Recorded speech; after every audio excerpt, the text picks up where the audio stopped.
চাঁপাইনবাবগঞ্জে দেখা দিয়েছে তীব্র সার সংকট।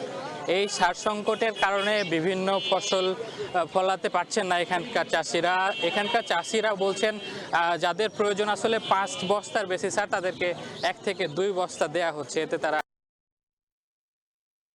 উপজেলার শ্যামপুর ইউনিয়নের একটি সার বিক্রয় কেন্দ্রে এখানে এসে আমরা জানিয়েছেন আমরা বিভিন্ন ইট সহ সরঞ্জাম দিয়ে রেখেছেন এখানকার চাষিরা, যেন এখানকার দোকান খোলার সঙ্গে সঙ্গে তারা এসে লাইনে দাঁড়াতে পারেন। আমার বাম দিকে দেখা যাচ্ছে শত শত মানুষ। এখানকার চাষিরা যেন এখানকার দোকান খোলার সঙ্গে সঙ্গে তারা এসে লাইনে দাঁড়াতে পারেন। আমার বাম দিকে দেখা যাচ্ছে শত শত মানুষ দাঁড়িয়ে আছে সারের অপেক্ষায়, তারা সার পাচ্ছেন না। অনেকে আসলে সকাল থেকে দুপুর পর্যন্ত দাঁড়িয়ে থেকেও সার না পেয়ে ঘুরে যেতে হচ্ছে। আমরা এ বিষয়ে কথা বলেছিলাম চাঁপাইনবাবগঞ্জ কৃষি সম্প্রসারণ অধিদপ্তরের উপপরিচালক মোহাম্মদ ইয়াসিন আলীর সঙ্গে। তিনি বলছেন যে আসলে সার সংকটের কোনো কারণ দেখছেন না তিনি।